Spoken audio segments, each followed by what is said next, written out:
I want you to know that my name is Starr, and I had nothing to do with this message. So.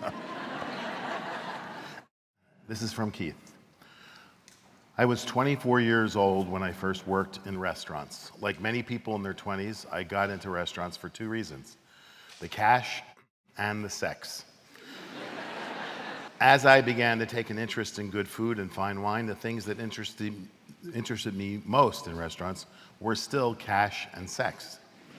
But what prompted me to open my own restaurant was neither.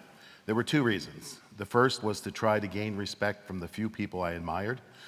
The second was the intense pleasure I received from working with a group of people all pulling in the same direction. Today, 42 years later, these are still the reasons why I open restaurants. But that wasn't the reason why I first applied to be a server. It was cash and sex. This is still the reason why most men and women in their 20s want to work in restaurants today. The only difference is, in these politically correct times, sex among restaurant staff is taboo. Well, not entirely. Like drug taking, it exists, but clandestinely. As an owner in today's climate, I'm supposed to be disdainful of sex taking place amongst my staff. Seeing as I met my two wives in restaurants, but not on the same day, I often wonder if I'd met them in today's politically correct times, whether I would have been unable to have sex with them.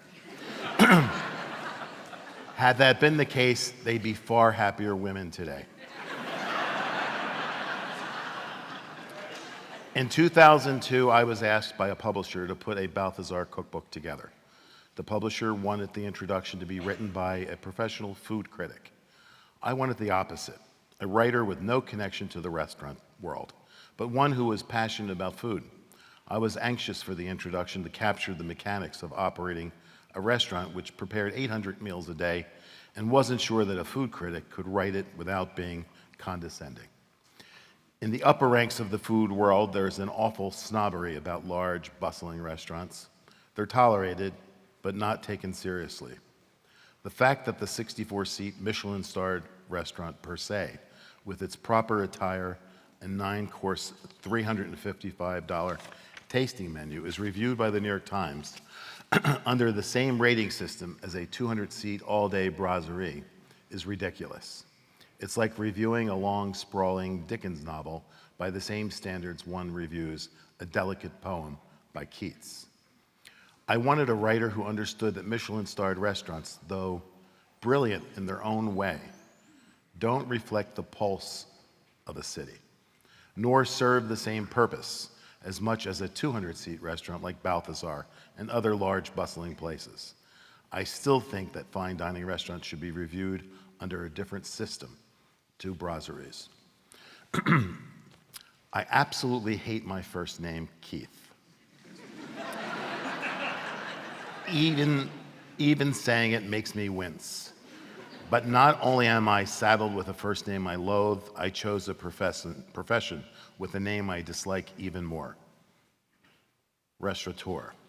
I'd rather join the Taliban than call myself a restaurateur. It's like a plumber calling himself a plombier.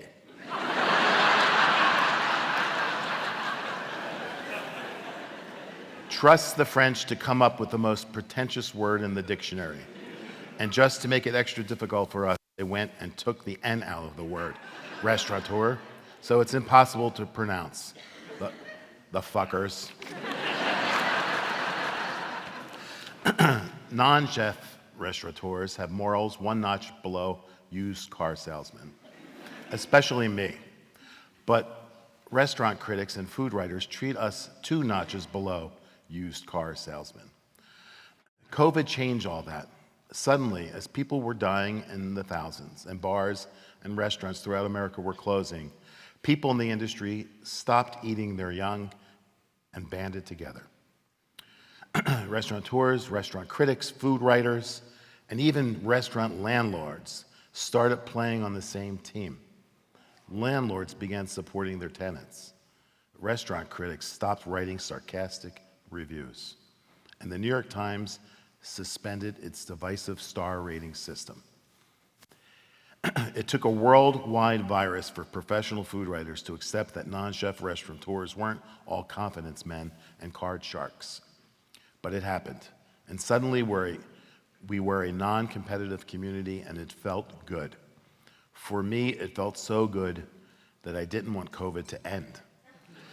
But like all good things, it came to an end. Or something close. In June 2022, after a 2-year suspension, the New York Times returned its segregationist-like STARR system. Landlords went back to gouging their tenants, and the sanctimonious complained about sidewalk structures. After a 2-year Arab Spring, the restaurant world returned to its natural stab-in-the-back habitat. At least I did. But I must say, it was fucking glorious while it lasted. Here's to the next virus.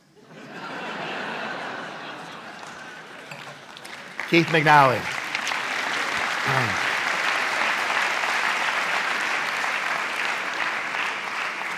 So I want to say that I am partners with Keith now in Pastis, and we're doing several of them in different cities. And there's more news to come with he and I. And it's been an absolute joy to be partners with him. He's a brilliant man who, to me, is an icon. And his sarcasm and his wit is disarming. And I love the guy. And he's bounced back from a medical issue that he had a couple years ago incredibly. And it was an honor to read this today to you. Thank you.